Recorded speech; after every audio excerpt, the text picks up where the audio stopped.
إن الحمد لله نحمده ونستعينه ونستغفره ونعوذ بالله من شرور أنفسنا ومن سيئات أعمالنا من يهد الله فلا مضل له ومن يضلل فلا هادي له وأشهد أن لا إله إلا الله وحده لا شريك له وأشهد أن محمدا عبده ورسوله أما بعد فإن خير الحديث كتاب الله وخير الهدي هدي محمد صلى الله عليه وسلم وشر الأمور محدثاتها وكل محدثة بدعة وكل بدعة ضلالة وكل ضلالة في النار. أعوذ بالله السميع العليم من الشيطان الرجيم. بسم الله الرحمن الرحيم.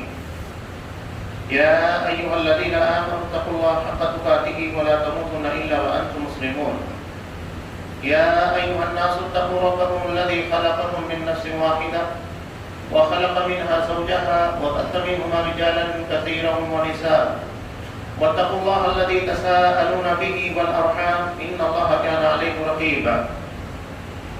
يا أيها الذين آمنوا اتقوا الله وقولوا قولا سديدا يصلح لكم أعمالكم ويغفر لكم ذنوبكم ومن يطع الله ورسوله فقد فاز فوزا عظيما.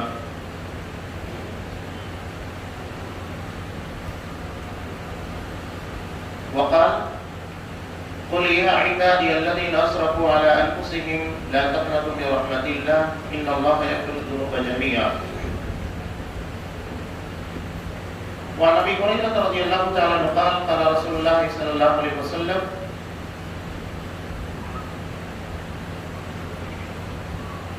والله لو لم تذنبوا ولجاء بقوم لذهب الله بكم ولجاء بقوم يضربون فيستغفرون الله تعالى فيغفر لهم. رواه مسلم. وعن انس رضي الله تعالى عنه قال قال رسول الله صلى الله عليه وسلم قال الله تبارك وتعالى يا ابن آدم إنك ما دعوتني ورجوتني غفرت لك على ما كان فيك ولا أبالي. يا ابن آدم لو بلغت ذنوبك عنان السماء ثم استغفرتني غفرت لك ولا أبالي. يا ابن آدم إنك لو أتيتني بقراب الأرض خطايا ثم لقيتني لا تشرك بي شيئا لأتيتك بقرابها مغفرة. رواه الترمذي.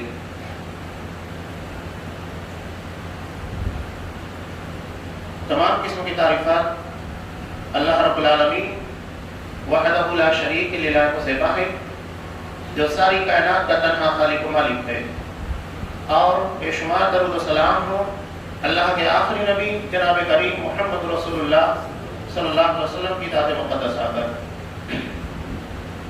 محترم سامعین، عزیز ماں بہنوں،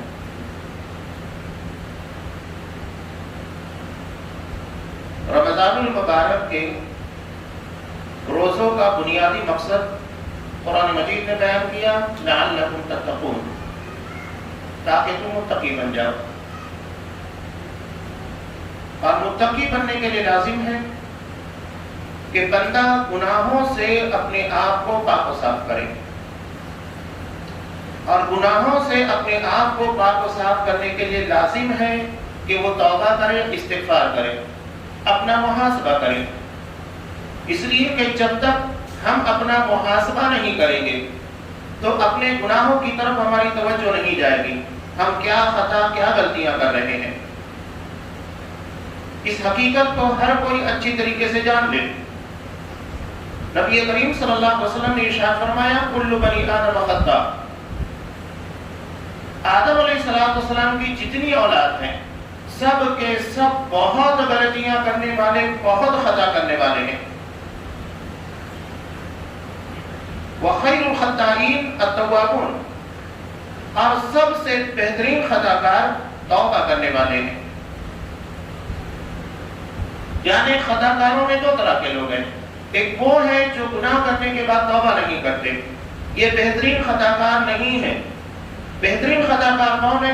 آپ صلی اللہ علیہ وسلم نے کہا التوابون، توبہ کرنے والے، اپنی غلطی اور اپنے گناہ سے پلٹ آنے والے۔ توبہ کا مطلب ہی ہوتا ہے یوٹر، پلٹنا۔ اگر آپ کو اورنگ آباد کے راستے کے پر جانا ہے، آپ اس راہ کے پر نہیں جا رہے ہیں بلکہ اس کی مخالف سمت میں یا اس کے دائیں بائیں جا رہے ہیں۔ جیسے ہی آپ کو بتایا جائے یا خود سے احساس ہو جائے کہ ہاں میں غلط راستے کے پر جا رہا ہوں، تو فوری طور پر اقدام یہ ہونا چاہیے کہ پلٹا جائے غلط راستے سے صحیح راستے کی طرف۔ اور یہی ہے انسانی زندگی میں یو ٹرن، اسی کو توبہ سے تعبیر کیا جاتا ہے۔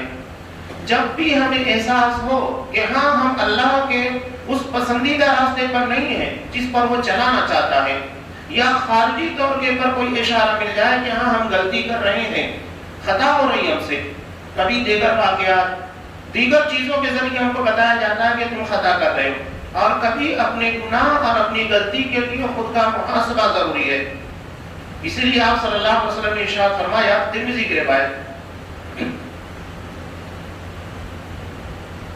الکیس من دان نفسہ، چالاک ذہین ترین انسان کو ہے جو اپنے آپ کا محاسبہ کرتا ہے، وعمل لما بعد الموت، اور مرنے کے بعد کی تیاری کرتا ہے، یہ سب سے ذہین ترین انسان ہے۔ اور آپ صلی اللہ علیہ وسلم نے کہا کہ والعاجز، عاجز یعنی نکما، اپنے کام اور اپنے مقصد کی طرف توجہ نہ دینے والا، من اتبع نفسه هواها وتمنى على اللہ، جو اپنے نفس کو خواہشات کے پیچھے لگا دیتا ہے اور اللہ سے بڑی بڑی امیدیں وابستہ کر کے رکھتا ہے۔ اب آپ غور کیجئے کہ دونوں میں سے آپ کس راہ کے پر چل رہے ہیں؟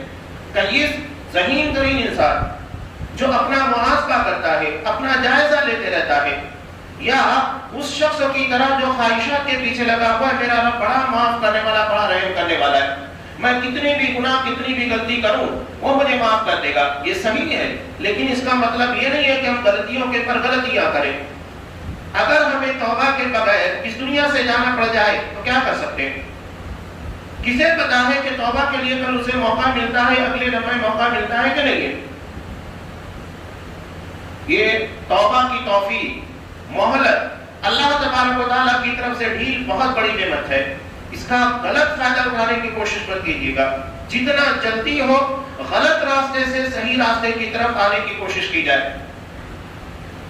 الکیس من دان نفسہ، اپنا محاسبہ کرتے رہتا ہے، جائزہ لیتے رہتا ہے، جس طرح ہم اپنے دنیاوی معاملات، دنیاوی کاروبار، تجارت اور معیشت کے بارے میں جائزہ لیتے ہیں، کتنا کما رہے ہیں، کتنا نقصان ہو رہا ہے، ہم کبھی اس تجارت میں اپنا ہاتھ نہیں ڈالتے جہاں پر ہمیں نقصان ہو، ٹوٹا ہو، بلکہ اگر اس تجارت کے کرنے سے پہلے ہمیں احساس ہو جائے کہ نہیں، اس تجارت کے کرنے کے بعد ہمیں نقصان ہوگا، تو ہم پہلے ہی اس بزنس کے اندر ہاتھ نہیں ڈالیں گے، چاہے کہ اس کے اندر کوشش کی جائے، ٹرائی کیا جائے۔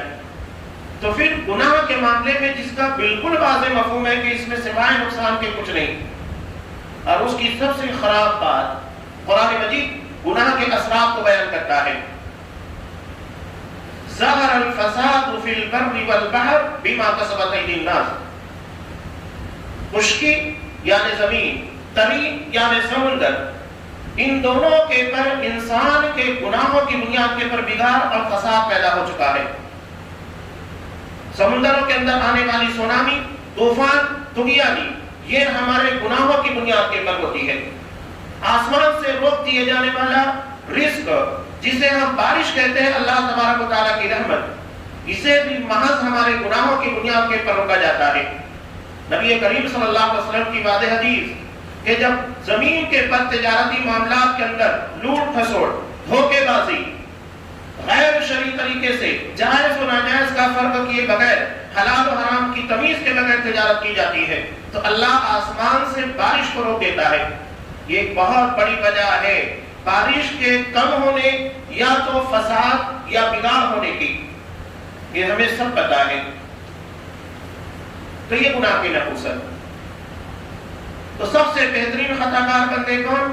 جو غلطیاں کرنے کے بعد اللہ کی طرف پلٹ آتے ہیں، اور اللہ تبارک و تعالیٰ کو ایسے بندوں سے بڑی محبت ہے جو اللہ کی طرف رجوع کرتے ہیں، پلٹتے ہیں۔ یہ رمضان المبارک ایک بہانہ ہے تاکہ اس کے بندے جو غلط راہ کے پر جا چکے تھے پلٹ کر واپس کی راہ کی طرف چلے آئیں۔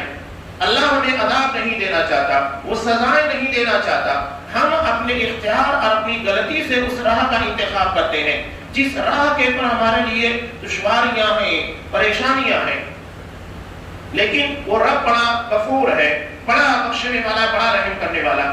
وہ یہاں تک کہ کہتا ہے یا عبادی الذین اسرفوا علی انفسہم، اے میرے وہ بندو.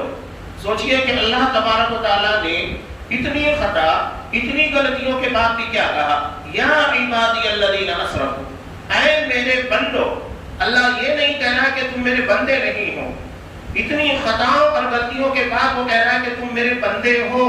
یہ کبھی مت بولنا اور تمہیں میری بندگی کرنا ہے، تم مجھ سے کہیں نہیں جا سکتے.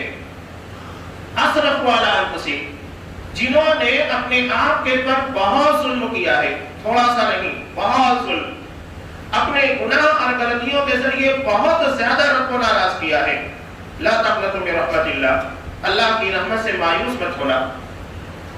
کتنی بھی خطا غلطی ہو، ہم بارہا اس حدیث کو سنتے ہیں کہ بنی اسرائیل کے ایک شخص نے 99 بلکہ 100 لوگوں کو قتل کیا، اور 100 لوگوں کو قتل کرنے کے بعد بھی جب اللہ سے معافی مانگی تو پروردگار نے اس کو بخش دیا. اب اس سے بڑھ کر اس کی رحمت کیا ہو سکتی ہے؟ تو توبہ اور استغفار دو اہم چیزیں ہیں.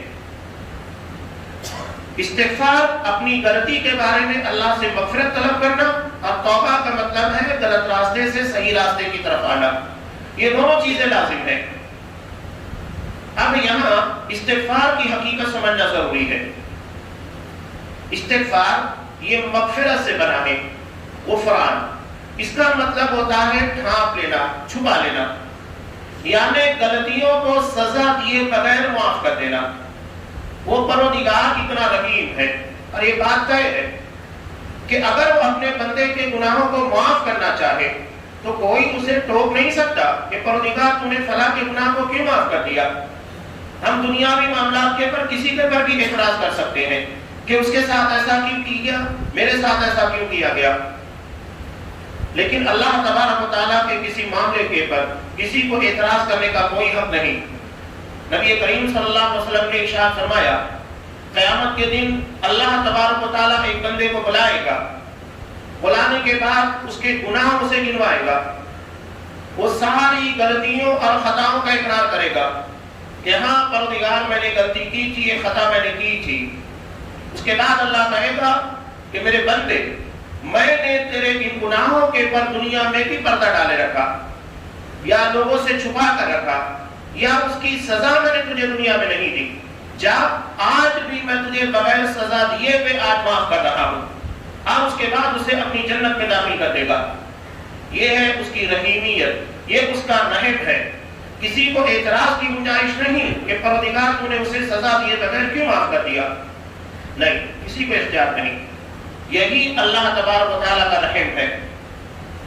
شب قدر میں، طاق راتوں میں خاص طور سے اللہ تبارک و تعالیٰ کی اسی رحمت کا ہم مطالبہ کرتے ہیں کہ اللہم انک عفو تحب العفو، کہ اللہ تو بہت معاف کرنے والا ہے اور معافی کو پسند کرتا ہے. یعنی اللہ کی محبوب ترین چیز ہے معاف کر دینا. فاعف عنی، پس تو میرے گناہوں کو، میری غلطیوں کو معاف کر دے. یعنی اپنی زندگی کے اندر گناہوں کی مغفرت کے لیے سب سے بہترین راستہ عفو کا ہے. اللہ جب تک معافی نہیں دے گا تو ہمارے گناہ کہاں سے معاف ہوں گے، اور جب وہ معافی نہیں ملے گی تو ہمیں مغفرت نہیں مل سکتی. یہ ساری چیزیں ایک دوسرے سے جڑی ہوئی ہیں، کوئی چیز کسی سے علیحدہ نہیں ہے. اس لیے جو ہے وہ مانگ لیا جائے. عفو کے ذریعے اللہ کی مغفرت اور اس کی رحمت تک پہنچا جاتا ہے، اور اسی کی مغفرت اور اسی کی رحمت کی بنیاد کے پر اللہ نے جنت کو رکھا ہے. بغیر اس کی رحمت کے کسی کو جنت ملنے والی نہیں. یہ تو خود نبی کریم صلی اللہ علیہ وسلم نے کہا.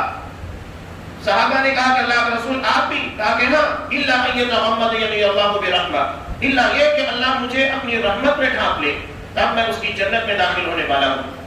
اللہ کی سب سے بڑی نعمت اس کی جنت ہے جو بغیر اس کے رحم و کرم کے کسی کو ملنے والی نہیں، اور اسی رحمت کو حاصل کرنے کا ذریعہ مغفرت ہے، اور مغفرت کے لیے ہمیں اللہ کی معافی کی ضرورت ہے. تو یہ استغفار ہے اور یہ توبہ ہے. اور انہی چیزوں کی سب سے زیادہ تلقین آپ کو قرآن میں اور احادیث میں ملے گی. انبیاء کرام نے بھی اپنی قوموں کو ایک ہی بات کہی، وَيَا قَوْمِ اسْتَغْفِرُوا رَبَّكُمْ، اے میری قوم کے لوگوں اللہ سے اپنے گناہوں کی معافی مانگو.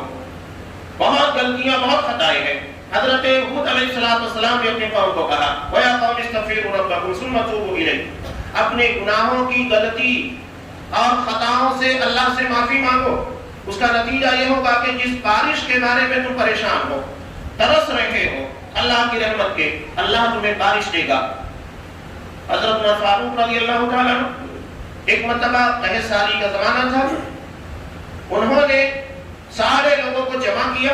جمع کرنے کے بعد صرف استغفار کی آیتیں جس میں اللہ سے اپنے گناہوں کی مغفرت طلب کی جاتی ہے، ان آیتوں کو پڑھا اور پڑھنے کے بعد واپس آ گئے. کہا کہ میں نے بارش کو اس راستے سے طلب کیا ہے جس راہ سے بارش ہمیں ملتی ہے. اس کا مطلب یہ ہے کہ بارش کا نہ ہونا یا کمی ہو جانا یہ اللہ کے یہ ہمارے اپنے گناہوں کی بنیاد پر ہے، اور اسی کے لیے اللہ نے استغفار رکھا ہے. استغفار کی برکتیں کتنی زیادہ ہیں کہ ہم اسے شمار نہیں کر سکتے. نبی کریم صلی اللہ علیہ وسلم نے کہا من لزم الاستغفار، جو بھی استغفار کو لازم پکڑتا ہے یعنی اپنے گناہ کے بارے میں اللہ سے معافی مانگتے رہتا ہے، اس کا نتیجہ کیا ہے؟ جعل اللہ من کل ضیق مخرجا، اللہ اس کے لیے ہر تنگی اور پریشانی سے نکلنے کا راستہ پیدا کرتا ہے. آپ ذرا غور کیجئے، کیا ہماری زندگی میں اندر پریشانیاں نہیں؟ معاشی اعتبار سے، گھریلو اعتبار سے، سماجی اعتبار سے، قومی اعتبار سے. آپ جہاں جہاں نظر دوڑائیں گے وہاں آپ کو پریشانیاں مشکلات نظر آئیں گی. قانونی طور سے ہمیں پریشان کرنے کی کوشش کی جا رہی ہے، سماجی اعتبار سے ہمارے لیے مسائل ہیں، گھریلو اعتبار سے ہمارے سامنے مسائل درپیش ہے، تجارتی اعتبار سے، ہمارے اپنے گناہ کے معاملے کے اندر. آپ صلی اللہ علیہ وسلم نے کہا یہ صرف استغفار کی برکت ہے. جعل اللہ من کل ضیق مخرجا، اللہ ہر پریشانی ہر مصیبت سے نکلنے کی راہ پیدا کرے گا، کتنا مشکل کیوں نہ ہو. اور پروردگار کے لیے راہ نکالنا کوئی مشکل نہیں. وہ ایسی جگہ سے راستے اور رزق عطا کرتا ہے جہاں بندے کا تصور نہیں جا سکتا.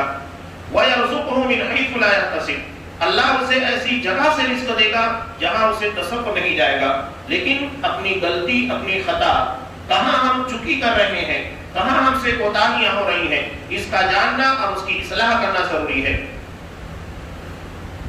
اگر ایک بغیچ ہے اس میں آپ پانی بھر رہے ہیں، آپ بٹکا بھرا ہے، اس میں پانی بھر رہے ہیں لیکن وہ بھر نہیں رہا ہے، تو اس کا سیدھا سا مطلب یہ ہے کہ کہیں سوراخ ہے جو اس کے اندر جمع شدہ پانی کو ضائع کر رہا ہے. تو دراصل ہماری زندگی میں بھی ہماری نیکیاں یا اللہ کے رحم و کرم کو اپنی طرف متوجہ کرنے میں یہ گناہوں کے سوراخ آڑے آ جاتے ہیں جو ہم جمع کرتے ہیں لیکن جمع نہیں ہو پاتے، نیکیاں جمع نہیں ہو پاتی. تو ان سوراخوں کے پر توجہ دینا ضروری ہے. جہاں سے ہماری نیکیاں ضائع ہوتی ہیں، جہاں سے اللہ تبارک و تعالیٰ روٹھ جاتا ہے، تو یہ سوراخ بند کیجیے. اس کے بعد اگر آپ تھوڑا سا بھی پانی اس میں رکھیں گے وہ ہمیشہ محفوظ رہے گا. تو یہ بنیادی چیز ہے استغفار. اسی لیے آپ صلی اللہ علیہ وسلم نے کہا کہ استغفار کو لازم پکڑو. بخاری کی 2 روایتیں ہیں. نبی کریم صلی اللہ علیہ وسلم دن میں 100 مرتبہ استغفار کرتے تھے. دوسری روایت میں ہے 70 مرتبہ اللہ سے استغفار کرتے تھے. بتائیے جس نبی کے بارے میں قرآن مجید نے کہا کہ تمہارے اگلے پچھلے سارے گناہوں کو اللہ نے بخش دیا، وہ نبی اللہ سے اتنا استغفار کرتا ہے، اپنے گناہوں کے بارے میں اللہ سے مغفرت طلب کرتا ہے، تو پھر ہم جیسے خطا کاروں کے لیے چیز کتنی ضروری ہے. علامہ ابن قیم رحمۃ اللہ علیہ بہت پیاری بات کہتے ہیں کہ ہر چیز کے لیے ایک صابن ہوتا ہے. اگر ہمارے کپڑے کے پر میل لگ جائے اس کے دھلنے کے لیے اللہ نے صابن رکھا ہے. جس موقع پر گندگی لگ جائے اس کی صفائی کے لیے ہمیں صابن دیا گیا ہے. اسی طرح جب ہمارے روح کے پر گناہ کے داغ اور دھبے لگ جاتے ہیں تو اس کی صفائی کے لیے اللہ نے توبہ اور استغفار کا صابن دیا ہے. اس کے ذریعے ہمارے نامہ اعمال، ہمارے دل کے پر لگنے والے سیاہ دھبوں کو صاف کیا جاتا ہے. امام ترمذی رحمۃ اللہ علیہ نے ایک بہت پیاری روایت نقل کی. اللہ بل ران علی قلوبہم، اس آیت کی تفسیر میں حضرت ابو ہریرہ رضی اللہ تعالیٰ عنہ کہتے ہیں نبی کریم صلی اللہ علیہ وسلم نے ارشاد فرمایا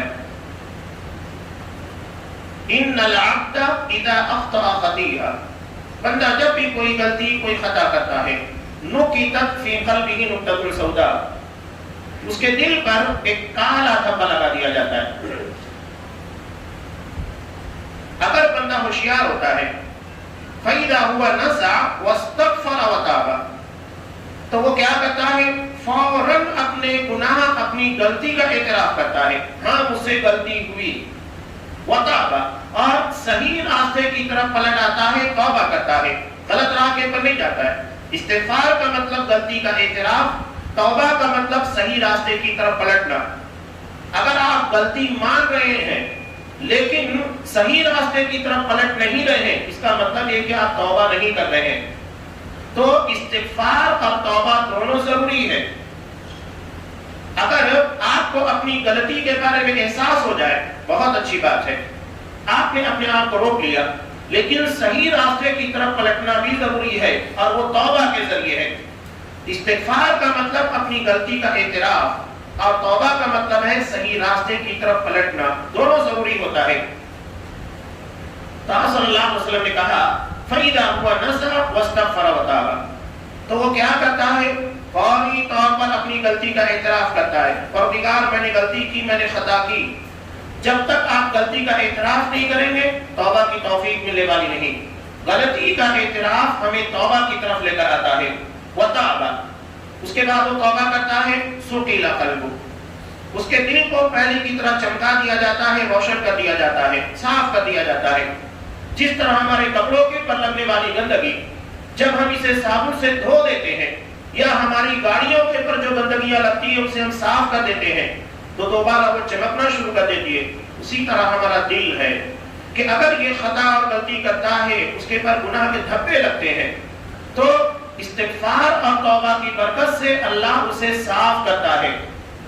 لیکن اگر بندہ اس بارے میں چوکنا نہیں ہوتا، اسے اپنے دل کی صفائی کا، احتساب کا اہتمام نہیں کرنا آتا ہے، تو کیا نتیجہ نکلتا ہے؟ وہ بار بار غلطیاں کرتا ہے، غلطیوں کے پر غلطیاں کرتا چلا جاتا ہے۔ نتیجہ کیا نکلتا ہے کہ حتی تعلو قلبہ، وہ ایک دھبا، دو، تین، چار، یہاں تک کہ اس کے پورے دل کے پر وہ دھبا پھیل جاتا ہے، اور ایک وقت ایسا آتا ہے کہ پورا دل کالا ہونے کی بنیاد پر اللہ اس کے پر مہر لگا دیتا ہے کہ اب یہ دل ہدایت کے قابل نہیں رہا ہے۔ یہ بہت خطرناک مرحلہ ہوتا ہے کہ بندے کو اس کے گناہوں کی کثرت کی وجہ سے استغفار اور توبہ نہ کرنے کی بنیاد کے پر اس کے دل کو سیل کر دیا جائے، مہر لگا دی جائے۔ اور آپ کو پتا ہے کہ جب سیل لگا دی جاتی ہے تو پھر وہ دوبارہ کھولی نہیں جاتی ہے۔ بہت سارے لوگ دنیا میں اس طرح کے ہوتے ہیں، غلطیوں کے پر غلطیاں، گناہوں کے پر گناہ، لیکن اعتراف نہیں ہوتا ہے، اہتمام نہیں ہوتا ہے اپنی غلطیوں کے بارے میں، تو نتیجہ یہاں تک کہ پہنچتا ہے کہ دل سخت ہو جاتا ہے، اتنا سخت ہو جاتا ہے کہ اس کے پر مہر لگا دی جاتی ہے، اور پھر وہ مہر کھولی نہیں جاتی، اور اسی کے پر ان کی موت آ جاتی ہے۔ تو اللہ کی اس نعمت سے محروم ہونے سے اپنے آپ کو بچائیے۔ بہت بڑی محرومی ہے کہ بندے کو توبہ اور استغفار سے محروم کر دیا جائے، اس کی موت پھر اللہ تبارک و تعالیٰ کے رحم و کرم کے پر نہیں، ہر جگہ کے پر آپ کو یہی دونوں چیزیں ملے گی، اس کے بغیر معاملات کی زندگی حل نہیں ہوتے۔ گناہ کتنے بھی ہوں، جیسا کہ اللہ تبارک و تعالیٰ نے خود کہا اسرفوا علی انفسہم، اگر تم نے حد سے زیادہ گناہ کر لیے ہیں کوئی مسئلہ نہیں، اگر توبہ استغفار، کپڑا کتنا بھی گندا ہو جائے، اگر اس کی صفائی کا اہتمام کیا جائے یقیناً صاف ہوگا۔ تو اللہ وہی کہہ رہا ہے کہ کتنی بھی خطا غلطیاں ہو جائیں، توبہ استغفار کے ذریعے اپنے آپ کو صاف کرنے کی کوشش کرو۔ قرآن کتنی پیاری بات کہتا ہے سورہ بقرہ میں، ان اللہ یحب التوابین ویحب المتطہرین، اللہ توبہ کرنے والوں کو بہت پسند کرتا ہے اور پاک و صاف رہنے والوں کو۔ دونوں چیزیں قرآن مجید نے ایک ہی مقام کے پر لا کر جمع کی ہے، توبہ کرنے والے اور طہارت پاکیزگی اختیار کرنے والے۔ طہارت کپڑوں کی ہوتی ہے، بدن کی ہوتی ہے، جس کے پر ظاہری طور پر لوگ نظر رکھتے ہیں، اور توبہ یہ ہمارے گناہوں کی مغفرت کا ذریعہ ہے، یہ ہمارے گناہوں کی صفائی کے لیے ہے۔ تو اللہ نے دونوں چیزوں کو ایک جگہ لا کر جمع کر دیا کہ جس طرح تمہیں اپنے ظاہر یعنی اپنے کپڑوں کے بارے میں فکر ہوتی ہے، اسی طرح تمہیں اپنے دل کے بارے میں فکر ہونا چاہیے۔ جس طرح اگر تمہارے کپڑے کے پر چائے گر جائے، آپ ٹھنڈا مشروب پی رہے وہ گر جائے فوری طور پر اسے صاف کرنے کی آپ کوشش کرتے ہیں، اسی طرح اپنے دل کے پر لگنے والے گناہ کے دھبوں کو صاف کرنے کی کوشش کرنا چاہیے۔ اسی لیے اللہ نے توبہ اور طہارت ان دونوں چیزوں کو ایک ہی مقام کے پر لا کر جمع کر دیا۔ دونوں چیزیں ایک ظاہر کو صاف کرتی ہے اور ایک باطن کو صاف کرتی ہے۔ اللہ تبارک و تعالی اس توبہ اور استغفار کی برکت سے بندے کو کتنا نوازتا ہے، اس کی کوئی حد نہیں، اور کتنا خوش ہوتا ہے۔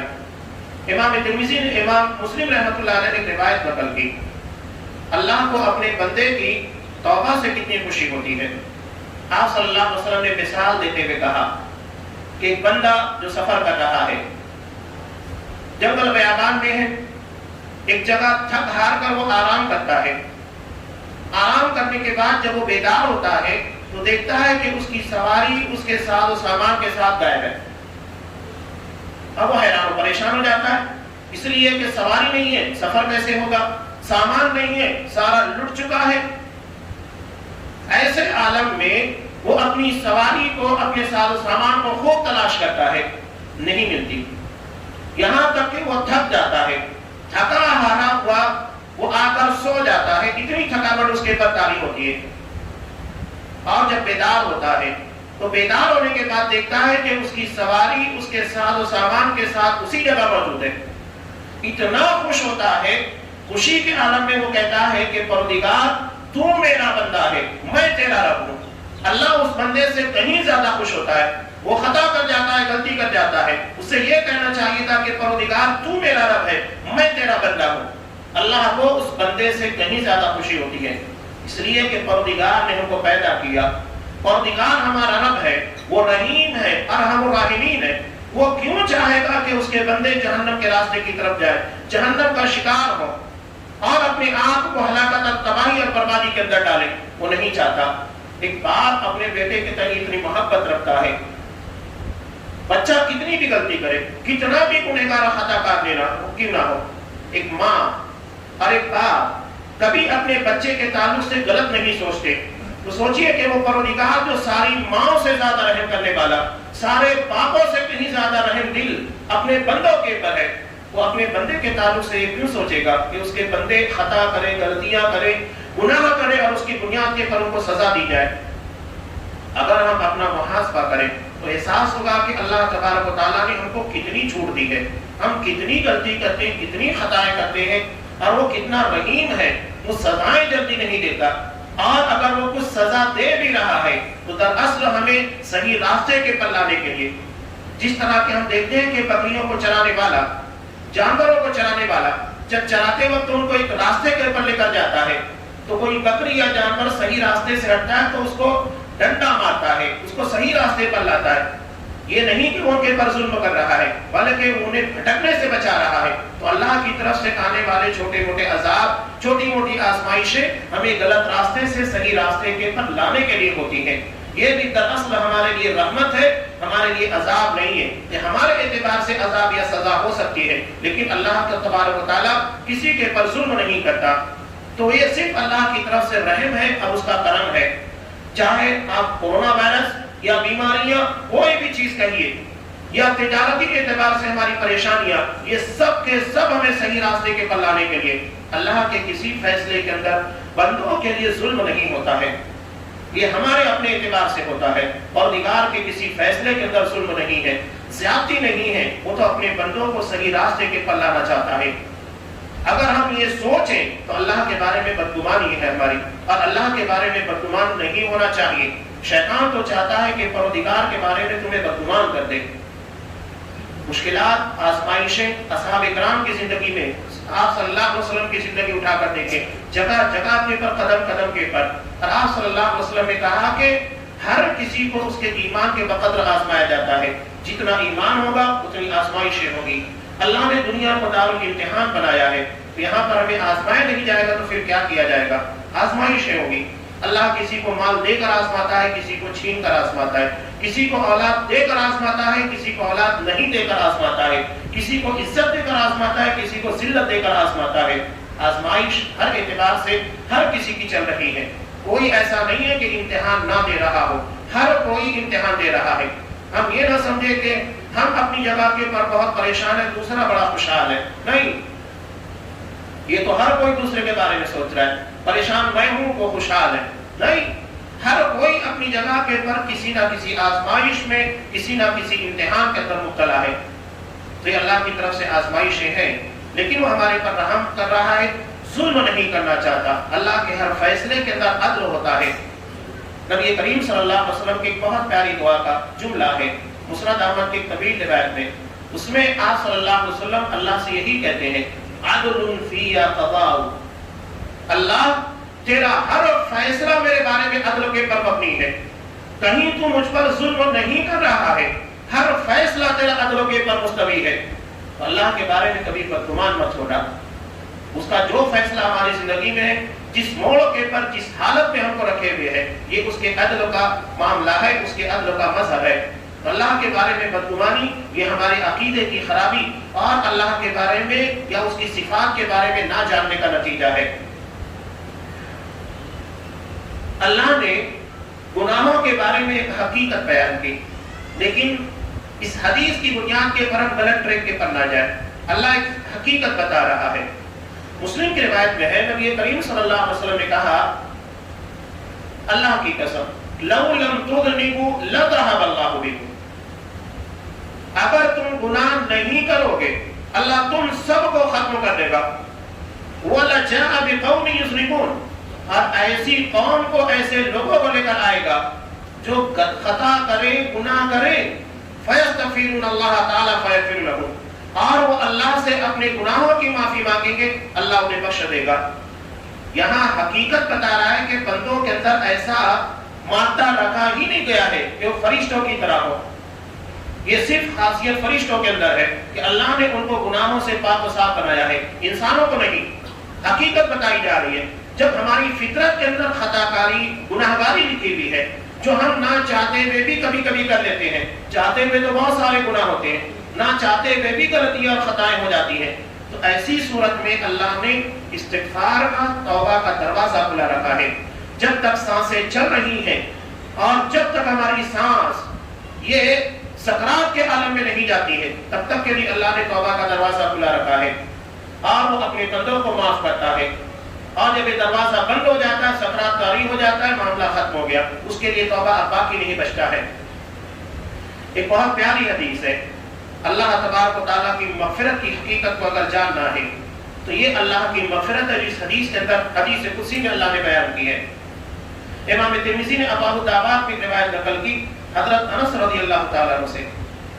3 اہم باتیں اس حدیث میں اللہ تبارک و تعالیٰ نے بیان کی، اس لیے کہ اس حدیث کو نبی کریم صلی اللہ علیہ وسلم اللہ سے بیان کر رہے ہیں. جس حدیث کو نبی اللہ کے حوالے سے بیان کرے، اللہ فرماتا ہے، تو اصطلاح میں اس حدیث کو حدیث قدسی کہا جاتا ہے. اللہ کیا فرماتا ہے؟ یا ابن آدم انک ما دعوتنی ورجوتنی، آدم کی اولاد، جو بھی دعائیں تم مجھ سے مانگے گا اور مجھ سے امیدیں وابستہ کرے گا. یہاں دعا کے ساتھ اللہ نے امید کو رکھا ہے. دعا عبادت ہے، اور جب دعا کی جائے تو پوری دل لگا کر کی جائے. یہ کوئی رسم نہیں ہے کہ آپ دعا مانگ رہے ہیں، کہیں پر بھی دیکھ رہے ہیں، دل کہیں لگا ہوا ہے، الفاظ زبان کے پر جاری ہیں. نہیں، اللہ نے کہا کہ امیدوں کے ساتھ دعائیں کی جانی چاہیے. آپ اگر دنیا میں کسی سے 1500 روپے قرض مانگنے لگتے ہیں تو آپ کا انداز کیا ہوتا ہے؟ بندوں کے سامنے آپ کے اندر اتنی عاجزی، اتنی انکساری آ جاتی ہے، تو پروردگار کے سامنے تمہارا کیا عالم ہونا چاہیے، جس سے ہم زندگی بھر کی خطاؤں کی معافی مانگتے ہیں، بڑے بڑے گناہ کرنے کے بعد اس کے سامنے جا کر معافی مانگتے ہیں. اور وہ بڑا رحیم بھی ہے. 2 قطرے آنسو کیا نہیں بہتے ہیں، دل پگھلتا نہیں ہے کہ پروردگار کی رحمت ہماری طرف متوجہ ہو جاتی ہے. شاید بہت پیاری بات کہتا ہے، ندامت کے چراغوں سے بدل جاتی ہے زندگی، اندھیری رات کے آنسو خدا سے بات کرتے ہیں. یہ آنسو بڑے عجیب و غریب ہیں. جہاں دل ندامت کے ساتھ اللہ کے سامنے روئے، آنکھوں سے آنسو بہے، اللہ کو ان آنسوؤں کی بڑی قدر ہے، بڑی محبت کرتا ہے ان آنسوؤں سے. اسی لیے آپ صلی اللہ علیہ وسلم نے کہا کہ اللہ نے ان آنکھوں کے پر جہنم کی آگ کو حرام کر دیا ہے جو اللہ کے خوف کی بنیاد کے پر آنسوؤں کو بہاتی ہے. صرف اللہ کا خوف. اگر اس بنیاد کے پر آنسو بہتے ہیں، اب اس سے بہتر موقع کیا ہو سکتا ہے جو اللہ نے ہم کو رمضان المبارک کی عطا راتیں دی، شب قدر جیسی رات عطا کی جس کی عبادت 1000 مہینوں کی عبادت سے بہتر کرا دی گئی. اگر اس میں بھی ہم آنسو نہ بہائے، رمضان المبارک میں اپنے آپ کو متقین نہ بنا سکے، اپنے گناہوں کی مغفرت اللہ سے حاصل نہ کر سکے جو بڑا رحیم ہے، اس کا مطلب ہے کہ ہم سے بڑا سرکش، ہم سے زیادہ سخت دل کوئی اور نہیں ہو سکتا. اس لیے آپ نے کہا کہ آپ صلی اللہ علیہ وسلم کی حدیث بھی آپ نے حضرت جبرائیل نے بددعا بھیجی اور آپ نے آمین کہی کہ جو رمضان المبارک کے مہینوں کو پائے اس کے بعد اللہ سے مغفرت نہ کروائے تو اللہ کی لعنت اس کے پر. آپ صلی اللہ علیہ وسلم نے آمین کہا. یعنی وہ ملعون ہے جو رمضان المبارک کا مہینہ پا کر بھی اپنے آپ کو سدھار نہیں پاتا، اپنی زندگی کی اصلاح نہیں کر پاتا. یہ بہت بڑی نعمت ہے کہ اللہ تبارک و تعالیٰ نے ہمیں ایک مرتبہ اور رمضان عطا کیا. ورنہ کتنے ہیں جو جا چکے ہیں اور اگلے سال کتنے ہوں گے وہ چہرے جو ہمارے درمیان موجود نہیں ہوں گے، کسی کا کوئی پتہ نہیں. اللہ سب بہتر جانتا ہے کسی زندگی کے کتنے ایام باقی ہیں. تو جو بچے ہوئے دن ہے اس کی قدر کرنا سیکھیں. قرآن مجید نے زمانے کی قسم کھا کر اس کی اہمیت بتائی. زندگی کا ایک لمحہ بیت جائے واپس نہیں آتا ہے، اس کی قدر کرنا سیکھیں. تو اللہ نے کہا کہ انک ما دعوتنی ورجوتنی، آدم کی اولاد جو تم مجھ سے دعائیں مانگے گا اور مجھ سے امیدیں وابستہ کرے گا، غفرت لک، میں بخش دوں گا. ولا ابالی، مجھے کوئی فکر نہیں ہے. اللہ کو کی فکر ہوگی؟ وہ تو سمد ہے، بے نیاز ہے، زندگی بھر کے گناہوں کو ایک لمحے کے اندر معاف کر دے. وہ کون ہوتا ہے؟ اس نے صرف اتنا کہا ان اللہ لا یغفر الذنوب جميعا، ان اللہ لا یغفر ان یشرک بہ. اللہ شرک کو معاف نہیں کرے گا. اگر ہماری موت شرک کے اوپر ہوتی ہے تو بخشش کی امید مت رکھیے، لیکن اگر اللہ نے موقع دیا ہے، زندگی کی سانسیں باقی ہے تو اللہ سے توبہ کیجیے. اگر شرک بھی ہے تو اللہ زندگی کے اندر توبہ کرنے کی بنیاد کے اندر معاف کر دے گا. لیکن اگر اسی حالت میں موت ہو جاتی ہے تو پھر اللہ سے آپ امید نہیں رکھ سکتے. یہ امیدیں اللہ نے صرف ان لوگوں کے لیے رکھی ہے جو اہل ایمان ہیں، جو اہل توحید ہیں، جنہوں نے اللہ کی توحید کو پامال نہیں کیا، جنہوں نے شرک اور بدعات سے اپنا راستہ، اپنا وابستہ نہیں رکھا اور اپنا تعلق نہیں رکھا. اس کے بعد اللہ کہتا ہے یا ابن آدم لو بلغت ذنوبک عنان السماء ثم استغفرتنی غفرت لک ولا ابالی. آدم کی اولاد، اگر تیرے گناہ آسمان کی بلندی کو چھو جائے، طبرانی کی روایت میں ہے، صحیح ابن حبان کی روایت کہ زمین اور آسمان کے درمیان 500 سال کا فاصلہ ہے، اور اللہ کہہ رہا ہے کہ ہمارے گناہ اگر زمین کی سرحدوں سے نکل کر آسمان کی سرحدوں کو چھو جائے، اتنے گناہ، اس کے بعد بھی اگر تم مجھ سے مغفرت مانگے گا اور اپنے گناہوں کے بارے میں مجھ سے دعا کرے گا کہ اللہ بخش دے، میں بخش دوں گا. حجاج بن یوسف کے بارے میں کسے پتہ نہیں ہے، بڑا ظالم تھا.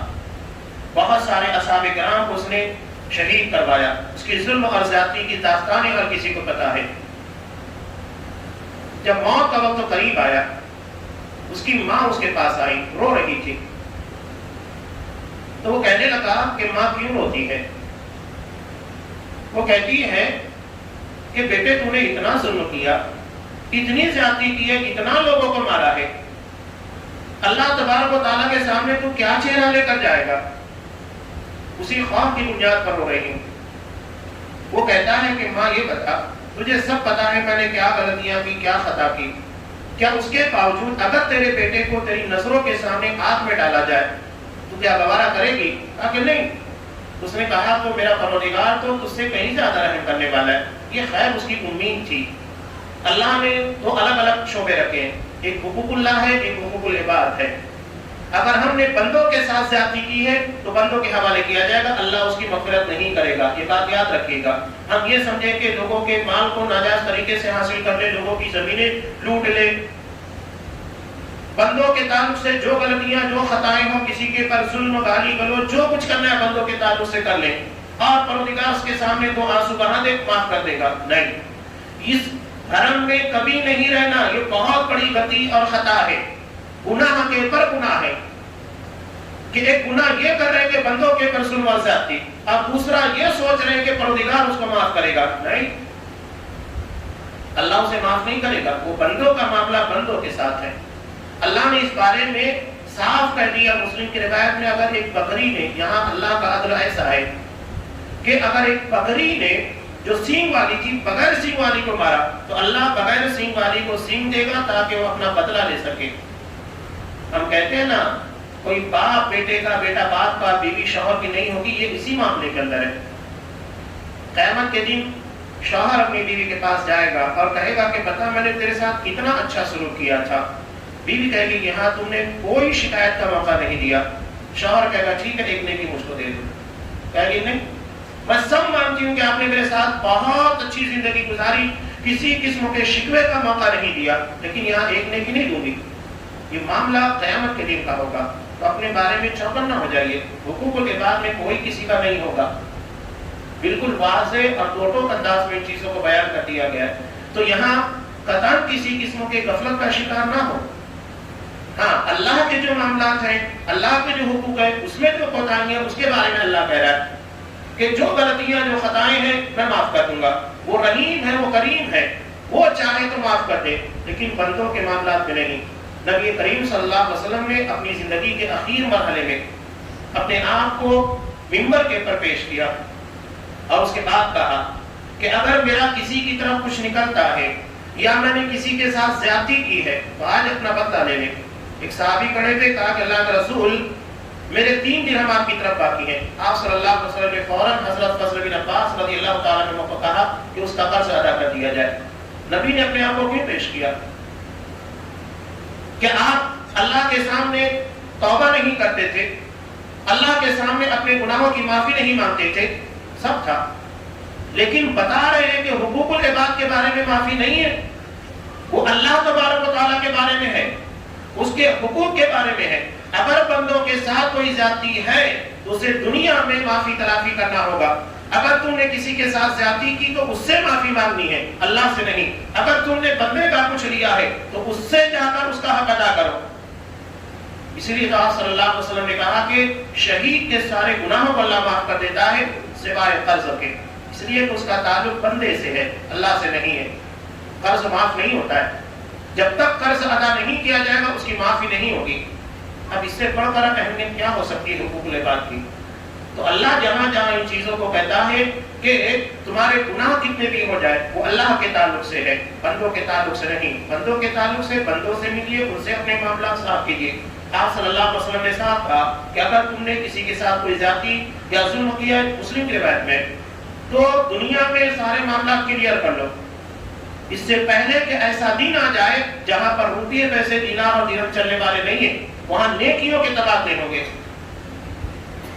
تو حقوق العباد اور حقوق اللہ دو الگ الگ چیزیں، دونوں کو سمجھیے. حقوق العباد کو بندوں کے ساتھ جو معاملات ہیں اسے کلیئر رکھنے کی کوشش کیجیے.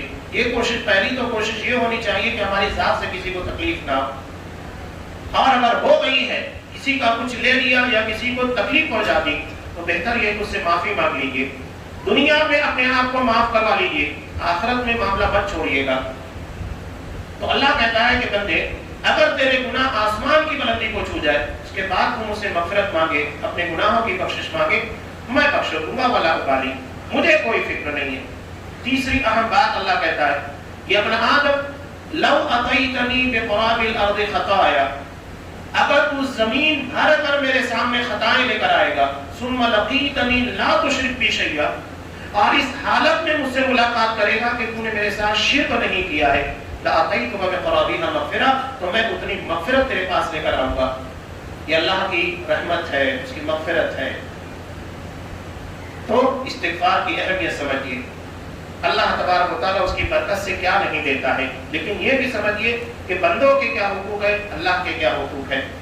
دونوں چیزوں میں توجہ دیجیے اور اس کے بعد دیکھیے کہ اللہ تبارک و تعالیٰ نے اس کے جو فائدے رکھے ہیں، جعل اللہ من کل ضیق مخرجا ویرزقہ من حیث لا یحتسب، اللہ ہر پریشانی سے نکلنے کی راہ ہموار کرے گا اور ایسی جگہ سے رزق دے گا جہاں ہمارا تصور نہیں جا سکتا ہے.